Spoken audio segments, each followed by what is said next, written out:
Y a-t-il des domaines dans lesquels l'entreprise libérée ne fonctionnera pas, selon toi? Non.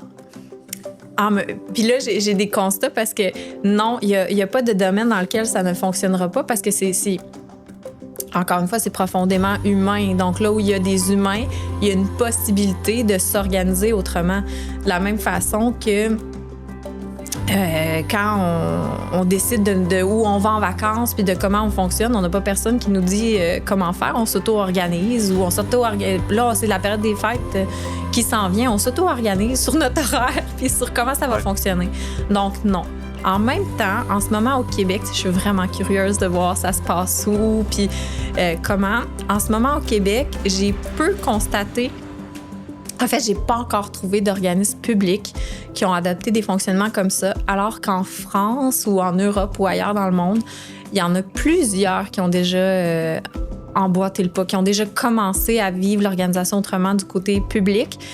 Puis de là où je regarde, c'est vraiment quelque chose qui va devoir arriver pour être capable de faire face à tous les enjeux qu'on vit au niveau des services publics. Diversico est fier de présenter Meilleur humain, meilleur monde. Parce que l'impact commence par l'intention. On rencontre des entrepreneurs visionnaires qui placent l'humain au cœur de leur succès. Diversico Finances Humaines est un cabinet de services financiers qui accompagne les entreprises d'ici dans leur croissance. Meilleur humain, meilleur monde. Un podcast inspirant pour transformer le Québec, un entrepreneur à la fois. Bienvenue à Meilleur humain, meilleur monde, rencontre avec des entrepreneurs visionnaires du Québec. Notre invitée aujourd'hui, Catherine Place-Ferland de l'entreprise Espace Coaching. Bienvenue sur notre plateau. Toujours à mes côtés, mon associé, mon co-animateur, Normand Chadwick. Bienvenue, Normand. Je pensais que j'étais ton ami aussi. T'es aussi mon ami, effectivement. Des fois, je dis ça, des fois, je le dis pas. Et mon nom est Tristan Laliberté. Normand et moi sommes tous deux du cabinet de services financiers Diversico Finances Humaines et on donne des conseils financiers à des gens comme Catherine. Catherine, tu nous as été présentée par un réseau, fait qu'on baigne un petit peu dans un réseau similaire, notre entreprise et toi. Tu nous as été présentée par la gang du Cercle des leaders, dans lequel Dominique Tremblay est venu sur le plateau, Blaise Dubois, Sébastien Dallaire, et puis notre associé, Karine, ouais, exact, Daniel Guillemette, notre associé. Et ça va être une entrevue beaucoup à saveur de culture organisationnelle notamment. Et je vais faire ta bio. Et puis après ça, on va pouvoir apprendre à te connaître un peu plus. Alors, aujourd'hui, on reçoit une femme qui consacre sa vie à remettre l'humain au cœur du travail. Catherine Place-Ferland est coach professionnel certifié PCC, formatrice, facilitatrice et entrepreneur. Elle a fondé Espace Coaching, une entreprise qui accompagne les humains, les équipes et les organisations qui veulent vivre l'organisation autrement. Plus de confiance, plus d'autonomie et plus de sens. Avec un bagage en communication, une maîtrise en médiation interculturelle et des certifications en coaching, Catherine a accompagné plus de 350 entreprises, organisations et leaders dans leur transformation. Donc, on parle de leadership, diversité, inclusion, gestion du changement, organisation responsabilisante, ce qu'on appelle souvent les entreprises libérées. Passionnée par l'intelligence collective, les organisations vivantes et la place des émotions au travail, elle signe aussi des articles sur l'entreprise libérée et le futur du travail tout en co-créant des parcours comme Vive l'organisation autrement. Alors aujourd'hui, dans Meilleur humain, meilleur monde, on explore avec Catherine comment on peut bâtir des organisations plus humaines, responsabilisantes et performantes autrement. Ça vous tente-tu?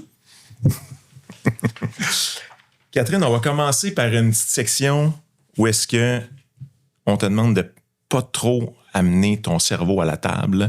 OK. Question courte, réponse courte. OK. Amène ton cœur à la table. Ah, c'est intéressant. On va commencer comme ça. OK. Petite question en rafale. Quel mot décrit le mieux ton style de leadership aujourd'hui? Aventureux. Ça va avec ce que tu fais les fins de semaine, d'ailleurs, si j'ai bien compris. Et en vacances. La première chose que tu observes quand tu entres dans une entreprise pour un mandat? Ce qui n'est pas dit.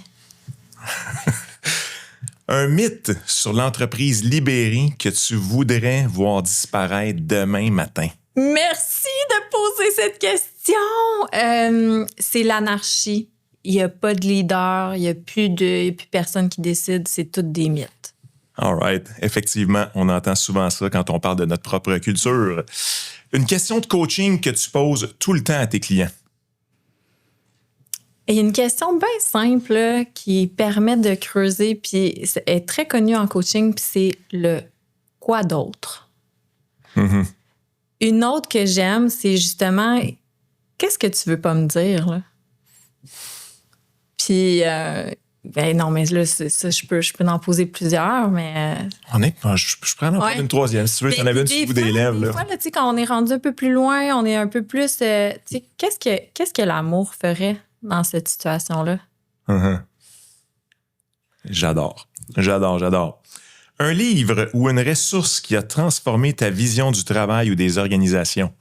Fait que c'est le livre Reinventing Organizations de Frédéric Laloux. Ouais. Que tu nous as montré tantôt d'ailleurs, avec beaucoup d'annotages et un livre que tu as certainement lu plus d'une fois. Ouais. Comme leader, quel est pour toi le meilleur indicateur que l'humain est vraiment au centre dans une équipe?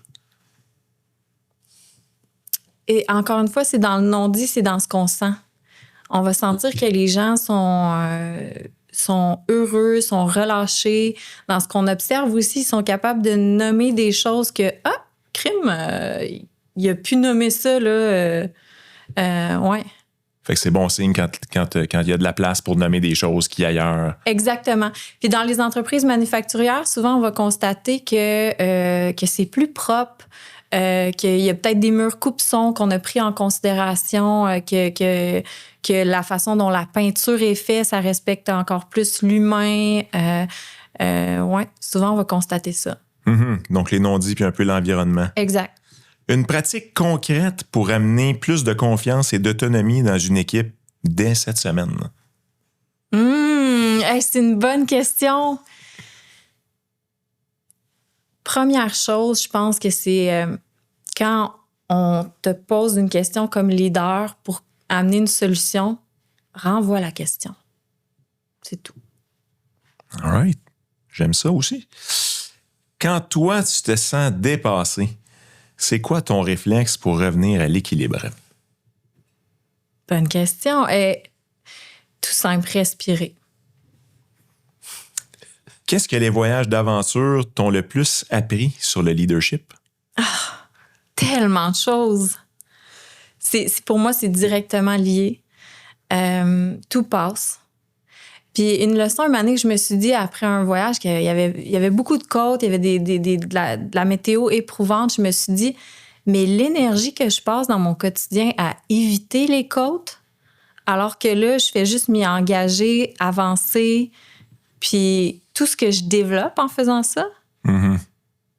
Mm-hmm. Ouais. Pour toi, qu'est-ce que ça veut dire meilleur humain, meilleur monde? J'y ai pensé à ça avant de m'en venir ici. Puis moi, il y a un petit quelque chose avec le meilleur, là. Je me permets. Si je m'arrête pas au mot, tu sais, il y a deux choses. Si je m'arrête pas au mot meilleur humain, meilleur monde, pour moi, c'est de se dire, soyons en mouvement pour évoluer en tant qu'humain puis faire évoluer notre monde dans un sens positif, dans ce qu'on souhaite vivre, puis qu'on a un pouvoir, on a un rôle à jouer là-dedans, tu sais, que... Puis après, si je vais avec le mot meilleur, pour moi, des fois, dans cette quête-là de performance, d'être plus, des fois, à vouloir être meilleur, on oublie d'être soi-même, tu sais. Mm-hmm. Puis moi, c'est ce petit point-là de vigilance que j'ai envie d'emmener. Puis même, un moment donné, dans mon propre parcours personnel, je me suis dit, j'ai plus envie d'être meilleur. J'ai envie d'être qui je suis, puis d'être capable d'exprimer ça, tu sais. Puis, fait que, ouais. Donc, ce serait peut-être d'être la meilleure version authentique de soi-même. Tu pointes dans cette direction-là, peut-être. Mm-hmm. Si on fait un « et » de nos « oui ». Alors, si tu terminais la phrase suivante. Avec Espace Coaching, je crée des espaces pour 3 petits points. Tu nous dirais quoi? Changer le monde, faire évoluer notre monde du travail. Puis un humain, une conversation, un outil, un espace à la fois. Ouais. Mm-hmm. Tu te présentes souvent comme une passionnée de l'humain et de l'aventure organisationnelle. C'est quoi pour toi l'aventure dans le monde du travail en 2025 et bientôt 2026? Wow! C'est partout. L'aventure, il y a deux choses. Premièrement, déjà juste être au travail 35, 40 heures semaine, mais quelle aventure! Ouais. Juste ça à la base, tu sais. Puis pour moi, l'aventure organisationnelle, c'est aussi, tu sais, pour moi, un voyage d'aventure, c'est un chemin. Puis, tu sais, oui, je suis heureuse quand j'arrive à destination, mais c'est pas ça qui a fait mon voyage. C'est ce que j'ai rencontré en chemin. Puis pour moi, c'est de changer le focus. Tu sais, en se disant aventure, on change le focus. Le focus, il est sur le chemin plutôt que sur la destination, sur ce que j'y vis. Puis pour moi, tu sais, quand on a parlé des types d'organisations peut-être plus responsabilisantes, qui portent des noms ou pas, vivantes, libérées, autres, autogérées, toutes sortes de noms. Affranchi. Affranchi. Blaise. Oui. Puis en fait, c'est ça, ça change de nom pour représenter que justement, c'est pas une recette toute faite. Hein, c'est la recette qu'on va faire dans nos organisations. Mais c'est une aventure, puis ce qu'on va rencontrer en chemin, on le sait pas d'avance. Puis c'est d'être ouvert à ça. Tu sais, quand on a un esprit d'aventure, on se dit « Ah, ça se présente sur mon chemin. Qu'est-ce que ça veut dire? Qu'est-ce que je fais avec ça? Comment je réagis? Faut-tu que je réagisse? » Fait que pour moi, c'est ça l'aventure, c'est de rester ouvert à ce qui est là, à ce qui se présente. Ouais. Est-ce que la hiérarchie coupe ce sens de l'aventure-là, dans un sens, peut-être? Ça, c'est vraiment intéressant parce que la question de la hiérarchie, elle revient constamment dans ces propos-là. Puis effectivement, pour nous, la hiérarchie, c'est parce qu'on a grandi dans des familles, dans des systèmes d'éducation puis dans des entreprises que une définition de la hiérarchie qui est celle de quelqu'un qui a du pouvoir sur quelqu'un qui à cause quelque chose de top-down. Là, quelque chose de top-down à cause d'une structure qu'on s'est donnée, tu sais. Mais ce que je découvre de plus en plus, c'est qu'il y a... En fait, la hiérarchie, c'est quelque chose qui fait partie de la vie, dans le sens qu'un séquoia, c'est plus haut qu'un champignon. Est-ce que ça fait que le séquoia il est plus important ou il est plus que le champignon? Non, mais ils ont des natures différentes, ils ont des rôles différents, ils ont des essences différentes. Puis peut-être au moment où il faut protéger le champignon du soleil, oui, c'est le séquoia qui va avoir une hiérarchie naturelle ou un leadership naturel sur l'autre, mais peut-être que le champignon par ses propriétés, par ce qu'il fait au niveau de ses racines, ben à certains moments, ça va être lui qui va avoir au niveau hiérarchique, dans le fond, sur une forme d'importance plus grande. Exact. Parce que hiérarchie, c'est vrai que quand on dit le mot, c'est statique parce que c'est comme pouvoir sur. Mais tu sais, ce qu'on essaie de changer, c'est de dire ben, pouvoir avec. Puis ça, c'est pas encore connu, les hiérarchies naturelles tant que ça, parce que souvent, les leaders qui vont se lancer dans des aventures organisationnelles autrement, souvent, ils ont eu des histoires personnelles d'allergie à la hiérarchie, de pas vouloir du pouvoir, puis c'est des histoires qui sont répandues. Fait que, dans le fond, on est juste dans un autre extrême, là. Ce qu'on essaie de faire, c'est de dire ben, comment ça se vit. Puis dans certaines organisations, ils ont nommé, on va aller dans une hiérarchie de rôle. Donc, c'est le rôle qui appelle à ça. On va aller dans une hiérarchie d'intention. Si on a une intention pour l'ensemble de l'organisation ou c'est un objectif pour l'ensemble ou une intention pour un projet, bien, c'est pas la même chose parce que l'intention plus large, elle va englober l'autre. Donc, on a une hiérarchie. On va aller... Donc, il y a toutes sortes de hiérarchies, finalement. Il y a une déconstruction à faire sur ce que c'est la hiérarchie. J'allais te lancer sur une piste intéressante en rebondissant sur tes propos. Un de mes bons amis est réalisateur en cinéma. Et lui, quand on parle de qui décide, il dit « c'est le film qui décide ». J'adore, mais c'est exactement ça. C'est de dire, là, dans le fond, notre processus décisionnel, nos processus organisationnels sont au service de qui et de quoi? Le réalisateur, il se dit, ben, on est au service du film. De faire un bon film. De faire un bon film, on va mettre ça au centre. Puis le réalisateur, il y a un leadership, il y a une sorte, tu sais, on parlait de hiérarchie, de leader, il y a un leadership là-dessus parce que lui, il est garant. Dans le fond, lui, il va jouer le rôle de dire, on met le film au centre. S'il y a quelqu'un d'autre qui arrive dans le projet, qui dit on pourrait faire ça, telle affaire, parfait. De quelle façon on est au service du film ici? Puis peut-être que là, tout simplement, ça va être mis de côté parce qu'on ne sera pas au service de ça.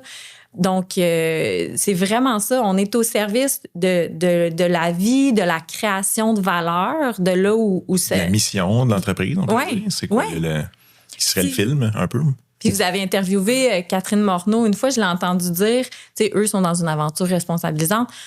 Une fois, je l'ai entendu dire, tu sais, nous, on livre des palettes, hein? Tu sais, fait que c'est ça, le cœur de ce qu'on fait. Il ne faut pas que l'entreprise autrement ou l'entreprise responsabilisante, ça devienne un projet en soi. Dans le fond, c'est que ça, c'est au service du fait que nous, on livre des palettes. Tu sais, la création de valeur, elle est là. C'est comme ça qu'on la crée, notre valeur. Tu sais. Puis ça t'est venu de où, cette idée-là de partir ton entreprise Espace Coaching? C'est où qui a été ton élan à toi, là, ta vision à toi, ton film à toi, il a commencé comment? En fait, c'est comme si j'ai pas eu le choix. J'ai pas eu le choix parce que, tu sais, ce domaine-là est tellement nouveau d'une certaine façon que de se dire, ben moi, c'est ça que je veux faire, c'est ça que je veux amener au monde. De quelle façon je peux m'y prendre? Ben, à créer mon entreprise, c'était la seule façon que je voyais d'y arriver, en fait. Puis aujourd'hui, le chemin, il se dessine. Fait que je me dis, ça doit être que j'ai encore à marcher ce chemin-là, puis que c'est la bonne chose pour l'instant de faire ça. Mais c'est sûr que je rêverais que les gens comme moi qui se disent, je veux travailler dans ce domaine-là, je veux accompagner dans ce domaine-là, ou je veux créer une entreprise de cette façon-là, que ce soit plus facile pour eux dans le futur. Parce que pour moi, c'est ça que je dis, on est à l'ère des pionniers, pionnières. Donc, les gens qui en bon québécois, qui tapent des trails, tu sais. Ouais. Fait que ça prend une certaine énergie pour taper une trail. Ça prend un peu de courage, un peu d'aventure, un peu de ces ingrédients-là. Puis mon souhait, c'est qu'on tape des trails pour que d'autres gens puissent les emprunter, puis qu'eux aussi aillent en taper un petit bout, puis peut-être qu'ils reviennent dessus. Donc, ouais. En même temps, tu as quand même un background académique, tu es œuvré dans le domaine académique. Tu aurais pu faire le choix de rester dans le domaine académique puis de mettre tout ça de l'avant aussi à travers des enseignements, par exemple, mais tu as choisi le rôle d'entrepreneur. Ouais. Oui. Mais c'est comme je dis, c'est ça qui s'est présenté. Mm-hmm. C'est ça qui s'est présenté. Puis il y a quelque chose de beau là-dedans. Tu sais, je pense que votre podcast aussi, tu sais, il est autour de ça, de ce que c'est que d'être entrepreneur. Oui. Tu sais, je vais reprendre ces mots-là. Il y a de l'aventure en s'il vous plaît, là, Tout à fait. là-dedans. Tu sais, il y a du courage, il y a aussi des questionnements, des doutes. Mais pour moi, c'est un peu comme les voyages de vélo. C'est d'être vraiment dans la vie. Tu sais, sur la route, là. Parfait. Donc, reprenons ton analogie de vélo. Tu as eu des côtes à monter jusqu'à maintenant en tant qu'entrepreneur. Quelles sont ces côtes-là? C'est une bonne question. Puis, tu sais, ça amène à justement, tu sais, à ce qu'on disait, quelle côte j'ai eu à monter. J'ai l'impression que j'en monte tout le temps des côtes, pour vrai. Tu sais, il y a quelque chose pour moi, puis des fois, je disais ça à un ami, justement, entrepreneur, qui se définit dans son identité comme ça, tu sais, puis je dis, on dirait qu'il y a une partie de moi qui trouve pas ça si naturel, tu sais, Colin! Ouais. Tu sais, autant je me dis, je le sais que c'est ça que j'ai à faire. Si je mets des projets en marche, ça fonctionne. Il y en a qui fonctionnent pas aussi, tu sais. Parce que c'est tout le temps de se réaligner, de dire, bon, là, ça, j'ai parti ça comme ça. Ah, là, j'ai pas la réponse espérée, là. Fait que là, qu'est-ce qu'on fait? Qu'est-ce que je fais? Tu sais, on le réoriente d'une autre façon. Fait que... puis pour moi, je pense que dans les côtes, je vis beaucoup de doutes, en fait. Au quotidien, je vis des doutes, tu sais, fait que j'essaie de m'entourer, de voir, tu sais, mes processus décisionnels, qu'est-ce qui fait que j'avance. Mais ouais, je trouve ça, c'est challengeant. Une chance que j'aime l'aventure. Ouais. En même temps, parce que tu es travailleur autonome en ce moment, donc ces entrepreneurs-là ont beaucoup de chapeaux. beaucoup de rôles, beaucoup de tâches connexes.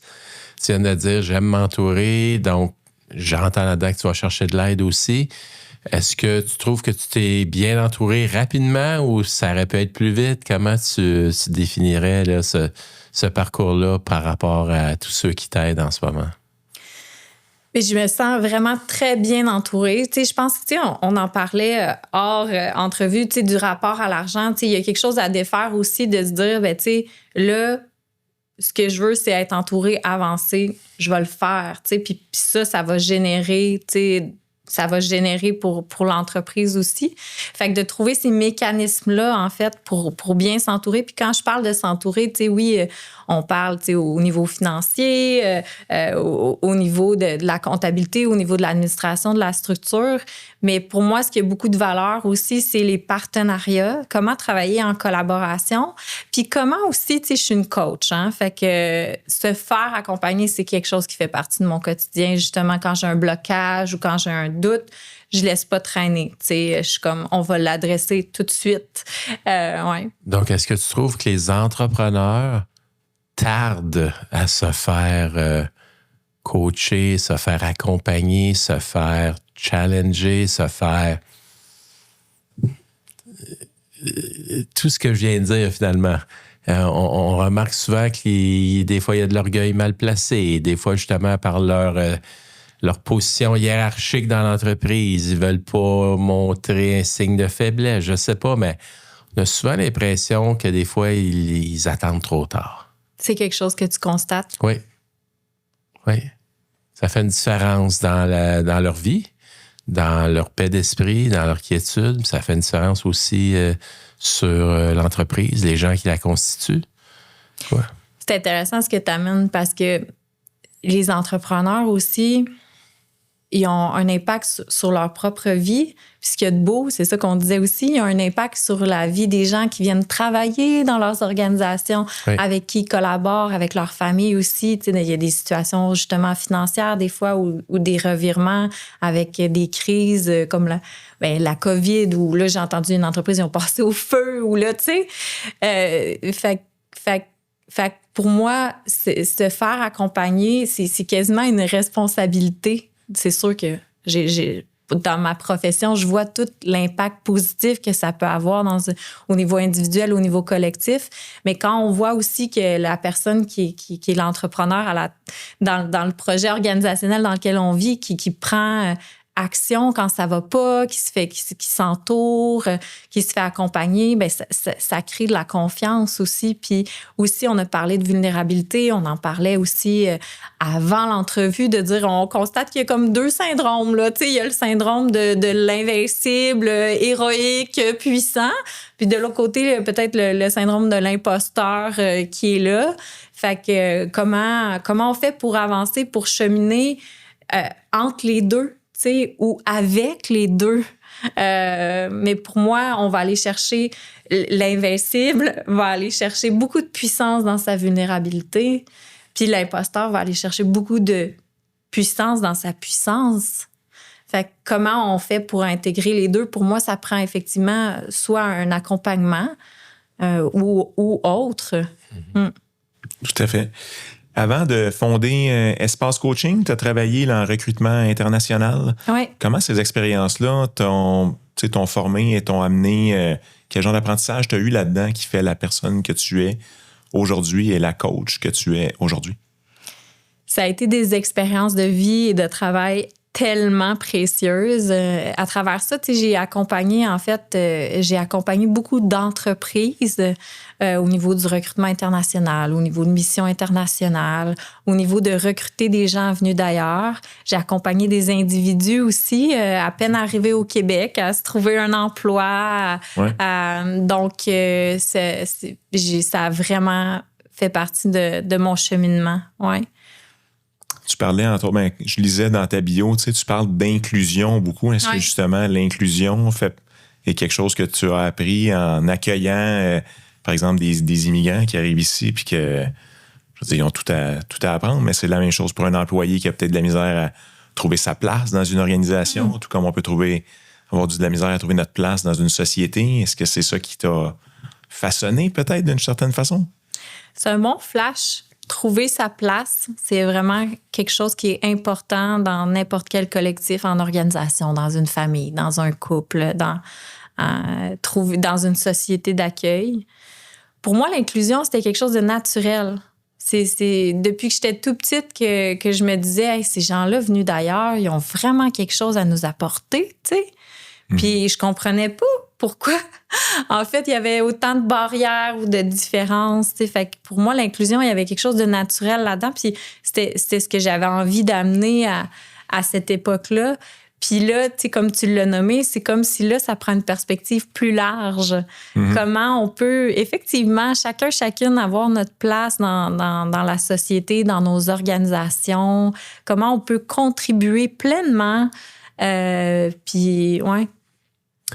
Quelque chose d'autre que tu as dit tantôt qui m'a tenté de te demander de pousser un peu plus loin parce que ça m'a interpellé. Tu as dit passer de pouvoir sur à pouvoir avec. Qu'est-ce que tu veux dire avec ça? Bien, en fait, encore une fois, dans nos structures qu'on a héritées, dans nos familles, dans comment fonctionne une entreprise de façon traditionnelle, l'exercice du pouvoir, c'est un pouvoir sur. Là, tu vas ranger ta chambre. Ouais.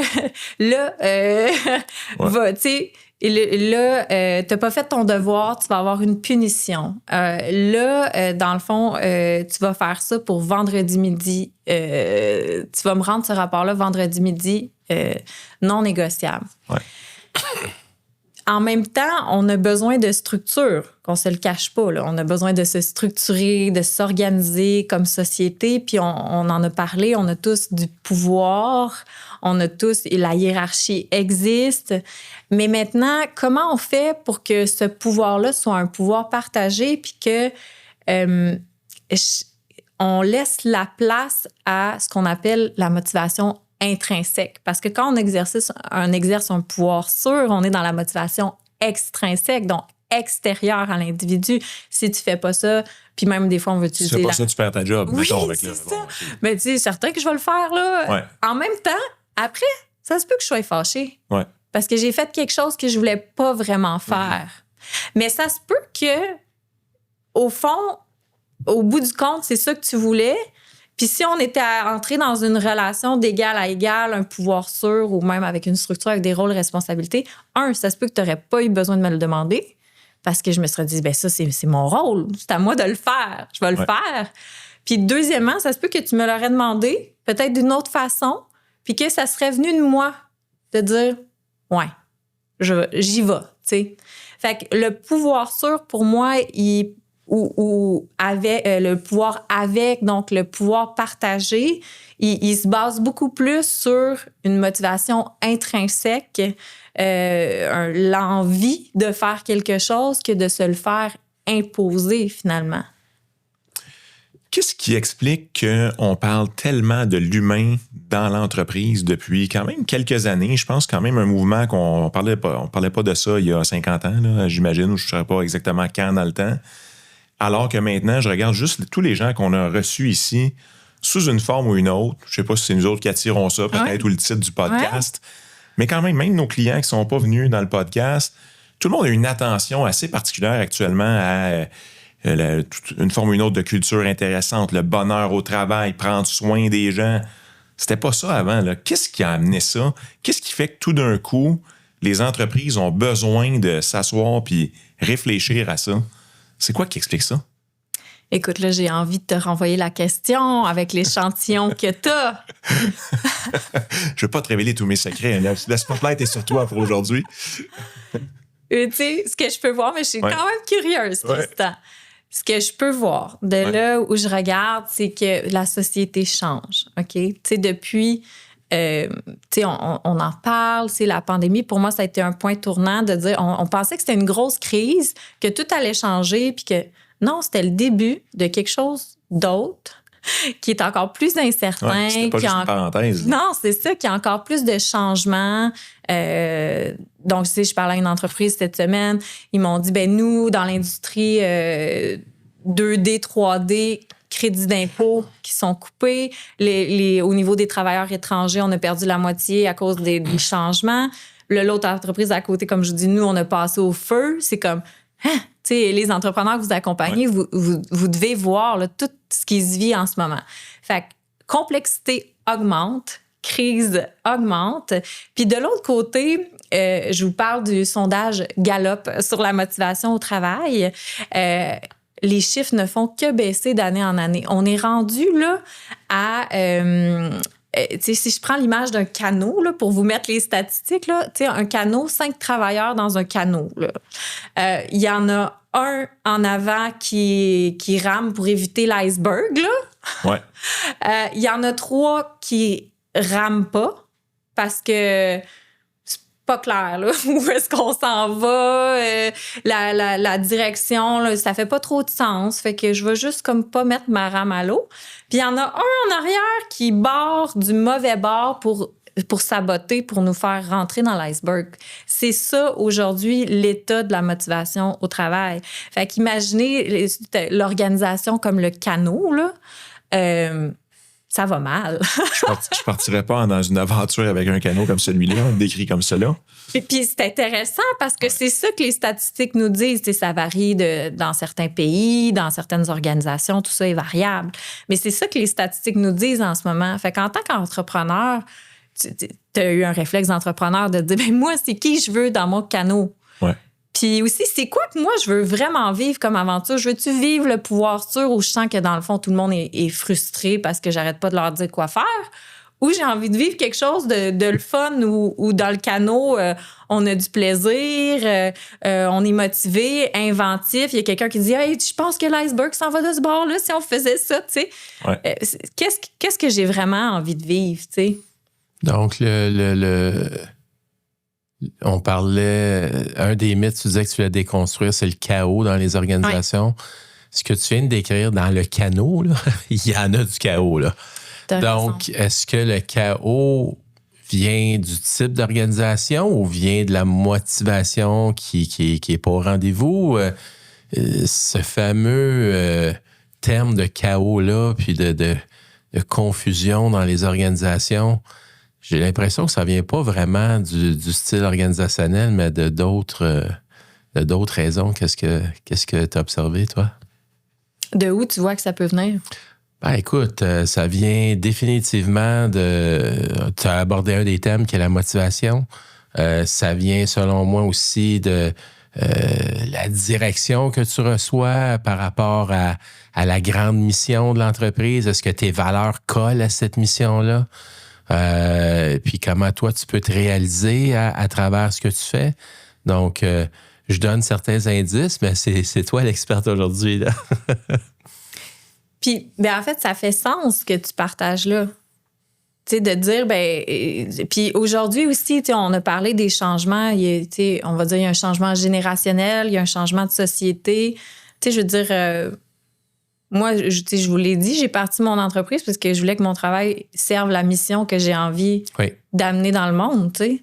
Fait que les jeunes d'aujourd'hui, puis au-delà de ça, au-delà des jeunes, les gens aujourd'hui veulent que leur travail fasse du sens. Donc, oui, d'amener un projet puis de dire en quoi ça améliore notre monde. C'est votre slogan, meilleur humain, meilleur monde. En quoi ça améliore notre monde, le travail que je fais aujourd'hui? Puis je pense quelque part, on a besoin de cette crise de sens-là pour être capable de créer du neuf, pour qu'il y ait de plus en plus de gens qui aient envie de ramer dans un sens qui fait sens, tu sais, pour le monde. Mm-hmm. Les gens qui vont te voir, les entrepreneurs qui te sollicitent, est-ce qu'ils vivent cette crise-là ou ils se posent des questions, ils ont le sentiment de vouloir accomplir quelque chose, mais ils ne savent pas comment, ou ils en ont entendu parler? Qu'est-ce qui se passe? C'est une excellente question. Souvent, en fait, de où ça va partir? Bien, comme je vous l'ai dit, je travaille aussi beaucoup avec les pionniers, donc ceux qui ont déjà des aventures d'amorcer. Puis, je travaille aussi avec les gens qui se disent hey, là, je sens que ça ne peut plus marcher de même. Là. Mais comment je fais? Mm-hmm. C'est quoi les possibles? C'est quoi qui existe? Mais je sens que ça ne peut plus marcher comme ça. Puis, dans les changements organisationnels ou l'évolution organisationnelle, en fait, la première question, c'est toujours qu'est-ce qui fait plus sens pour toi? qu'est-ce qui est rendu trop lourd? Qu'est-ce que ça va toujours nous donner par où on va commencer. Des fois, c'est des petites choses, c'est comment les vacances sont attribuées, comment on mène nos rencontres, comment on fait nos évaluations annuelles. Je suis plus capable, là, tu sais, c'est rendu que ça devient lourd, puis tu sais, c'est ça. Fait qu'on va commencer par là. Puis au lieu de prendre une solution, au lieu de prendre une solution de comme dans le temps, tu sais, comme on sait qui fonctionne, on va essayer une solution de comme ce qu'on a vraiment envie de vivre, tu sais. Tu parles d'accompagnement sur mesure et d'aventure pour les organisations. Ça veut dire quoi, quand on travaille avec toi, ça ressemble à quoi, ça, un accompagnement sur mesure et inspiré de l'aventure? Parce que dans le fond, tu sais, toi puis moi, on aurait fait le même voyage de vélo. Ouais. On n'aurait pas rencontré la même chose sur la route. Parce que peut-être qu'on ne serait pas parti la même journée, on n'aurait pas eu la même météo, on n'aurait pas rencontré le même monde ou les mêmes personnes. Donc, le sur-mesure, pour moi, c'est de dire, ton aventure organisationnelle, votre aventure organisationnelle, elle vous est propre. Donc, on va partir justement de la prise de besoin puis de voir justement qu'est-ce qui convient plus, là. Mm-hmm. Puis, tu sais, quand on parle d'une évolution organisationnelle, de changement organisationnel, on va beaucoup travailler avec le leader, la leader en premier, de dire, quel sens ça fait pour toi? T'en es rendu où dans ce processus-là?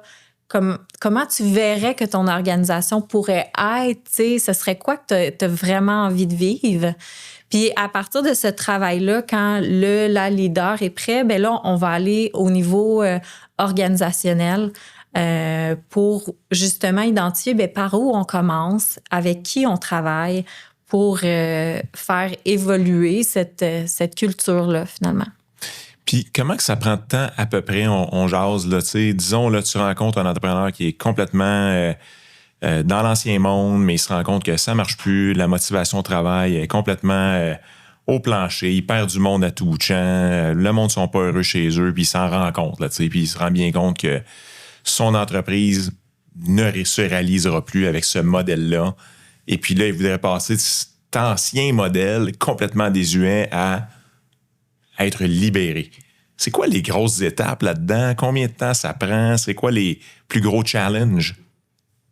C'est une grande question. Ouais, tu as donné une grande réponse. OK. Tu as le droit de la séquencer aussi. OK, parfait. Puis déjà, tu sais, quand on dit 100% libéré, pour moi, déjà dans la question, il y a quelque chose à replacer parce que souvent, les entrepreneurs qui vivent l'organisation autrement, souvent, tu sais, quand je les trouve, premièrement, ils me disent « Oh mon Dieu, je pensais que j'étais toute seule. » Déjà. Puis après ça, ils se disent « Hey, mais moi, je suis pas sûre parce que je pense que je suis pas 100% libérée. » Tu sais, nous autres, on n'est pas 100% de même. Fait que déjà, tu sais, déjà s'enlever cette pression-là d'arriver quelque part qui va cocher la case X, Y, Z qui est définie par un modèle externe. Si on s'enlève ça déjà, parce que le créateur de l'entreprise libérée, là, Isaac Getz, qui a coécrit le livre sur ce sujet-là en 2009, lui, il aime à dire c'est une philosophie, ce n'est pas un modèle. Mm-hmm. Donc, on n'est pas en train de s'embarquer dans un modèle, on est dans une philosophie. Fait que ce qu'on va faire, c'est qu'on va définir nos paramètres à nous puis nos paramètres de succès. T'sais. Déjà là, on va faire ça à la base. Fait que tu sais, le combien de temps va être vraiment relatif à plusieurs choses. Donc, effectivement, je vais dire le niveau de maturité de ou de la leader, à quel point est prêt. Le niveau de maturité aussi des gens puis des systèmes en place, à quel point on est prêt à vivre ça. Parce que quand on crée un changement, les premières personnes qui vont être impactées, c'est les gens qui avaient les rôles de gestion. En fait. Parce que eux, il faut qu'ils apprennent à, tu sais, on parlait de pouvoir sur, pouvoir avec, il faut qu'ils apprennent à se redéfinir en laissant la place aux équipes. Mais là, ça devient épeurant. Si moi, je me définis comme directeur, directrice depuis 15 ans, quelque part, j'aime mon statut, ça fait sens pour moi.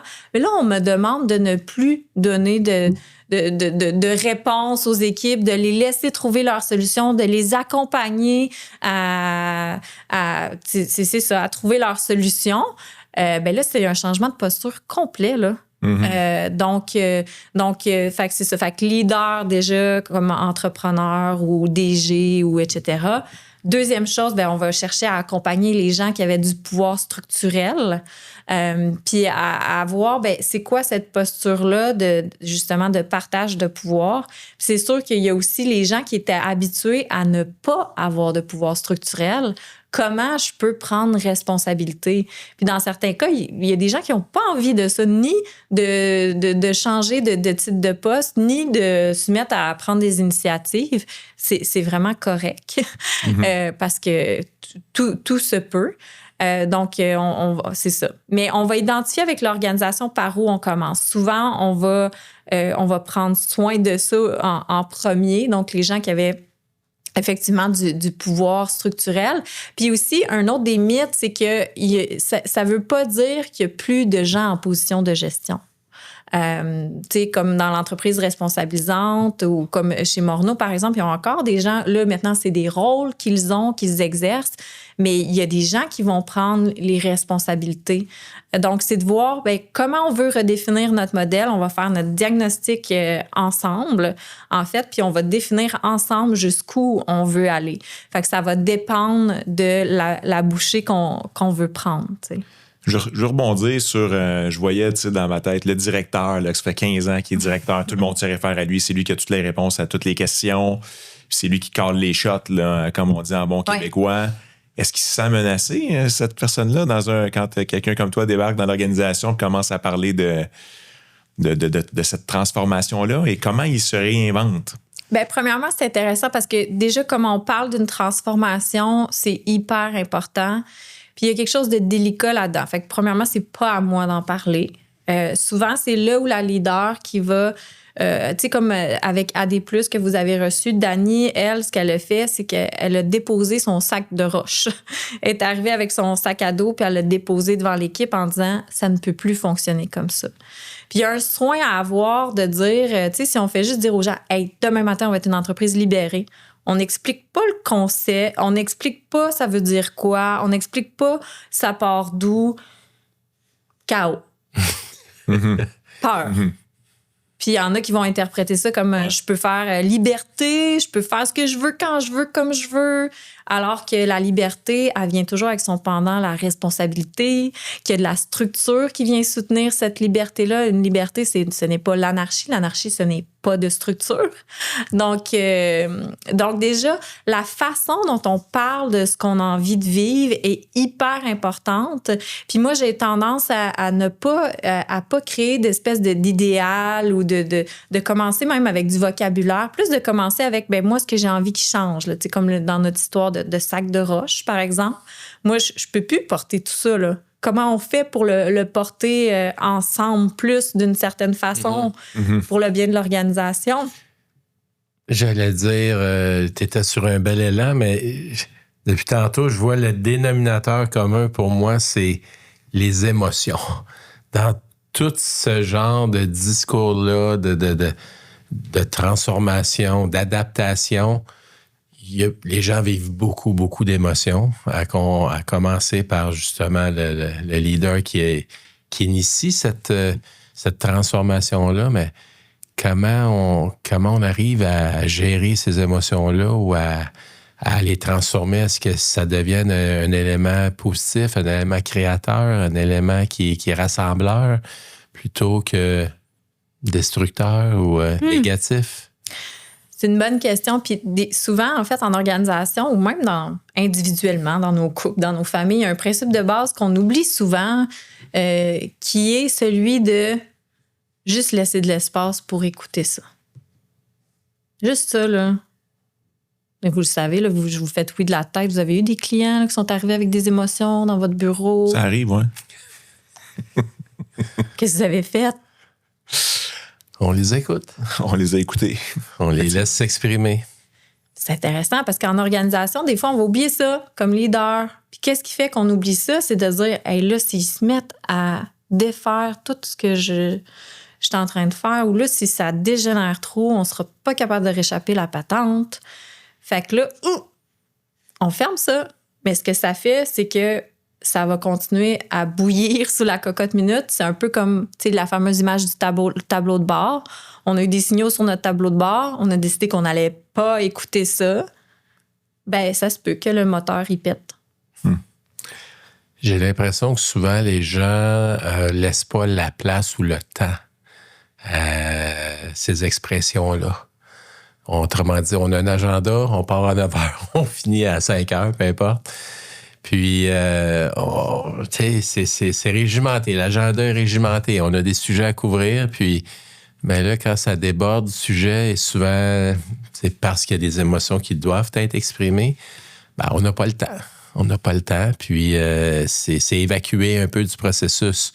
Ce que tu viens de nous dire, c'est tout le contraire. Il faut laisser le temps à ces expressions-là. Puis, de bien comprendre d'où elles viennent, puis comment on peut s'en servir, finalement. Oui. Puis la question des émotions, elle amène une complexité aussi. On est encore dans la justesse. Autant que de ne pas laisser de place aux émotions d'organisation, que de trop en laisser. Mm-hmm. On n'est pas non plus... Tu sais, comment on peut aller dans la justesse de ça? Puis il y a une responsabilité partagée, il y a une responsabilité individuelle, il y a une responsabilité collective. Tu sais, dans le sens où moi, j'ai des émotions que je vis, probablement qu'elles sont déclenchées. Oui, il y a des éléments de contexte, mais par mes pensées, par mes croyances, par mon vécu en lien avec ce qui vient de se passer. Donc, j'ai une responsabilité personnelle à un moment donné que l'organisation ne peut pas prendre. Et de l'autre côté, l'organisation aussi a une responsabilité dans ce qu'elle va amener comme espace, comme tu sais, puis on en parlait au niveau des organisations qui fonctionnent autrement. Une des caractéristiques, justement, qui fait partie de ce livre-là de Frédéric Laloux, Inventing Organization, c'est la plénitude. Donc, comment je peux être pleinement moi-même au travail, avec tout ce que ça comporte, avec toutes les facettes de moi, avec mon ego, un petit peu dénudé de tout ça, avec mon côté masculin, avec mon féminin, avec mes étapes de vie, avec ce que je vis, comment je peux être accueillie dans l'ensemble de ça. Sachant aussi que la finalité de l'organisation, c'est pas non plus...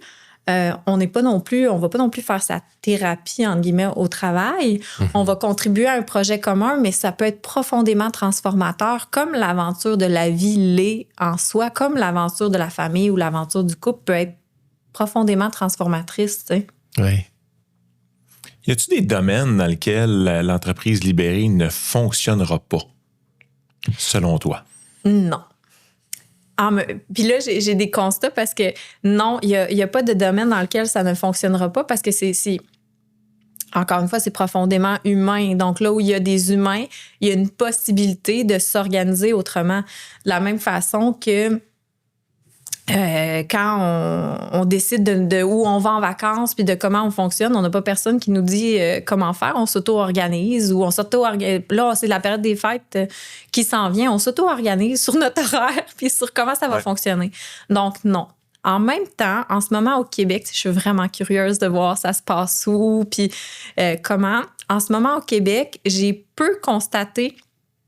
En fait, j'ai pas encore trouvé d'organismes publics qui ont adopté des fonctionnements comme ça, alors qu'en France ou en Europe ou ailleurs dans le monde, il y en a plusieurs qui ont déjà emboîté le pas, qui ont déjà commencé à vivre l'organisation autrement du côté public.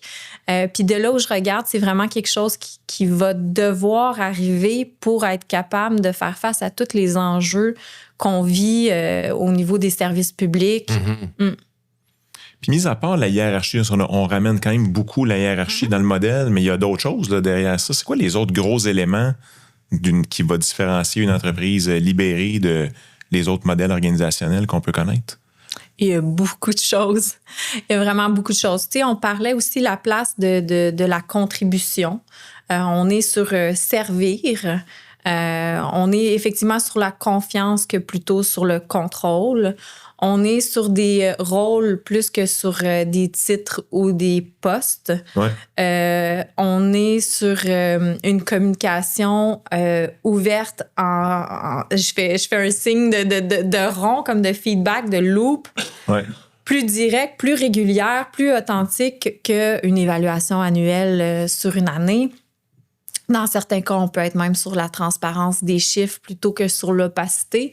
Dans certains cas, on est sur des organigrammes fonctionnels ou même à tendance plus organique, plus agile, qui vont évoluer plus rapidement qu'un organigramme traditionnel qu'au bout de 3 mois, 6 mois, va falloir qu'on se dise « Ah, on est dû pour le refaire ». Donc, il y a quelque chose qui va être plus évolutif, plus agile. Donc, autant au niveau de la communication, de la structure, des processus décisionnels. Donc, on est sur des processus décisionnels qui sont plus proches du terrain, qui sont différents en fonction des situations. On a des processus décisionnels qui sont utilisés dans ces entreprises-là, qui ne sont pas utilisés dans les entreprises traditionnelles. Ça, c'est intéressant de dire, hein? Il y a des façons de prendre des décisions que je ne savais pas, la sollicitation d'avis, la décision par consentement, qu'est-ce que c'est ça, tu sais? Alors que ça va amener beaucoup plus d'agilité dans certains cas dans ces organisations-là. Donc, on est dans une vision du monde qui est plus évolutive, de dire tout bouge. C'est une des 3 caractéristiques dont je vous parlais plus tôt. Donc, de se dire, au lieu d'être dans la prévisibilité de faire mon plan quinquennal pour 5 ans, on a une direction, ça me prend mon prochain pas. Mm-hmm. Puis on avance. Puis justement, comme un voyage d'aventure, on va redéfinir en cours de route. Donc, on est déjà dans cette croyance-là qu'il y a une redéfinition constante, puis que ce qu'on a à faire, c'est de garder le cap. Tout à fait, tout à fait. Et si on parlait d'espace coaching, où est-ce que ça s'en va dans 5 ans? C'est quoi l'aventure que tu voudrais... Et c'est quoi ton prochain pas? Le prochain pas, effectivement. Il ne faut pas me partir là-dessus. Là. Ça, c'est mon côté créatif et imaginatif. Tu sais, j'ai vraiment une vision là, pour ça, pour ce qui s'en vient. Vraiment, tu sais, cette mission-là de contribuer à faire évoluer le monde du travail, tu sais, pour l'instant, je me focus sur vraiment créer cette communauté-là, rassembler cette communauté-là de gens qui voient autrement, parce que pour moi, le changement va vraiment passer par renforcer ce qui émerge déjà, qui est déjà là, qu'on ne sait pas que ça se vit finalement. Donc c'est ça. Fait que là, il y a les accompagnements, les cercles de leaders, je viens de commencer les événements, le podcast est en création. Je veux amener aussi ces leaders-là à se visiter entre eux au Québec, mais à les visiter aussi en Europe. D'ici 5 ans, j'aimerais ça avoir commencé une amorce au niveau de la fonction publique, de pouvoir amener ces changements-là. Donc, je vois vraiment beaucoup de choses pour dans 5 ans, mais mes prochains pas sont quand même très clairs. Là. J'ai des projets à structurer à court terme. Ouais. Fait que mettons 2026, c'est quoi tes marches d'escalier que tu veux aller chercher? 2026, j'aimerais ça qu'il y ait peut-être même 4 cercles au moins de leaders qui roulent. J'aimerais ça avoir des événements dans plusieurs villes. Je veux vraiment avoir un endroit ou une plateforme là, pour réunir la communauté en tant que telle.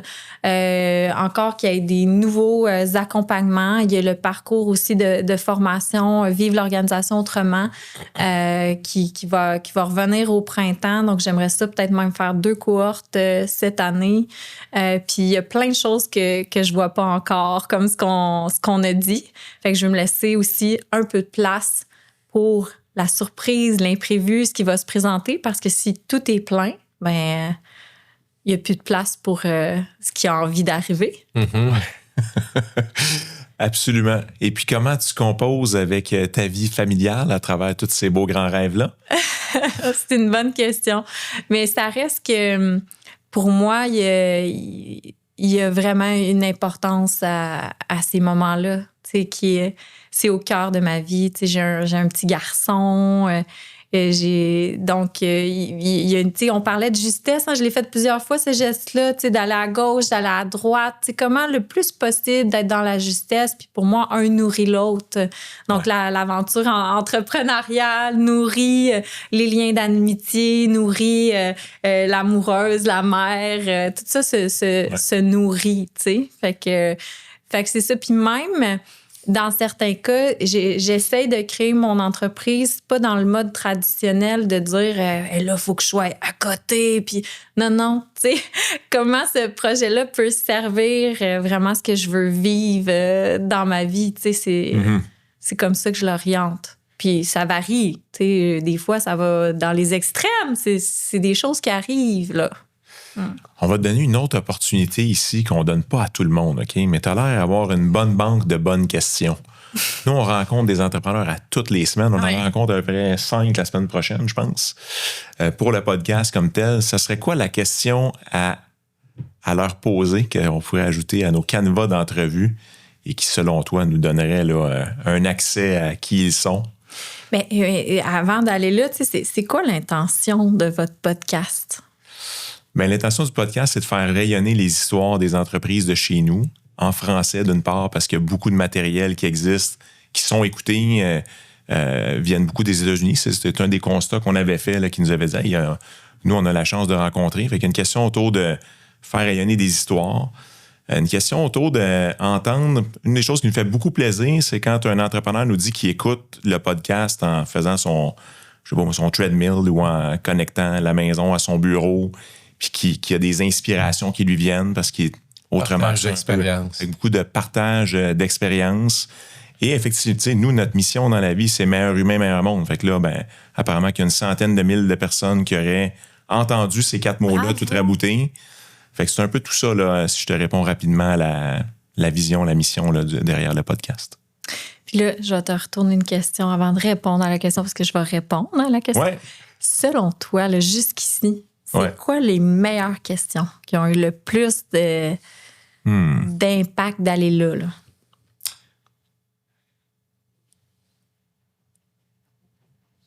Notamment, meilleur humain, meilleur monde, qu'est-ce que ça veut dire pour toi?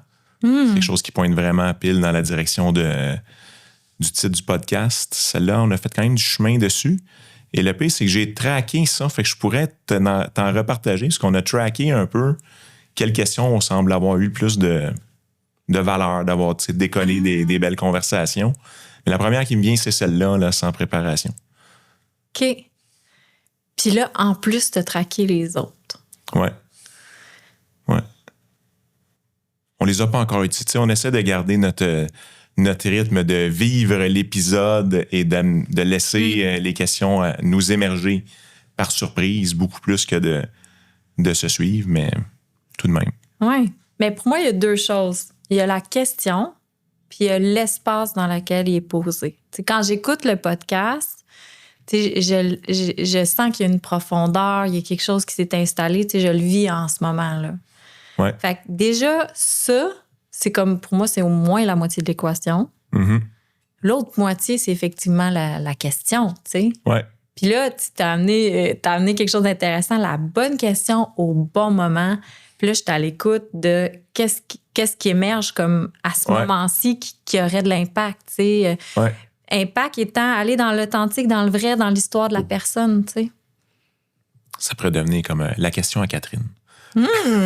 Intéressant. ou l'ensemble de nos questions, tu sais. Oui, c'est ça. mais des questions qui vont rapidement aller...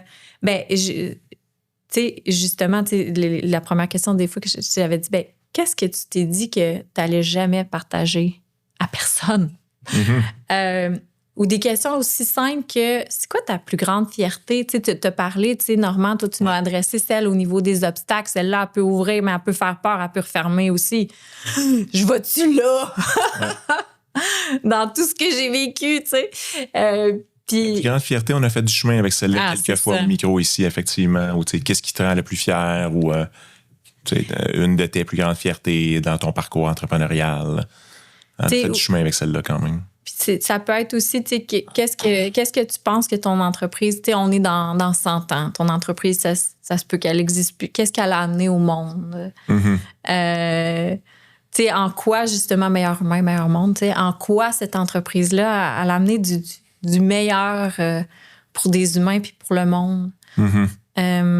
Tu sais, il y a des questions aussi, on est même au moment de la mort. Tu sais, qu'est-ce que les gens vont dire rendu là? Mm-hmm. On est peut-être un petit peu loin là, pour... Oui, mais dans le 100 ans, il y a des chances que ça inclue notre départ de la planète. Là. Dans 100 ans, normalement, nous 3, on ne devrait pas être ici. Fait que ça se rejoint. Ben, merci pour d'avoir joué le jeu, premièrement, de nous avoir relancé le miroir. Est-ce que tu me crois si je te dis qu'on a passé à travers notre heure?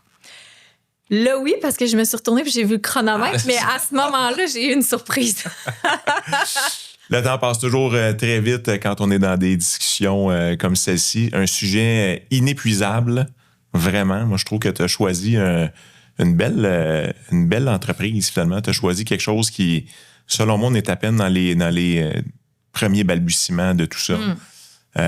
Nous, on a la chance d'avoir fait déjà un bon grand bout de chemin, comme tu sais, mais quand même, on continue d'apprendre, on continue d'ajuster nos voiles au fur et à mesure, mais je pense vraiment que ta vision peut avoir un impact très important dans le monde entrepreneurial du Québec et ailleurs peut-être, si tu as envie de l'élargir, mais je pense que cette conversation-là a sa place et peut vraiment impacter complètement les gens qui vont travailler dans nos entreprises. Fait que merci d'amener ça disponible. Normand? Ben écoute, moi, ce que j'ai beaucoup apprécié de notre entretien avec toi, c'est t'es clairement quelqu'un qui est au service de l'humain. Et puis,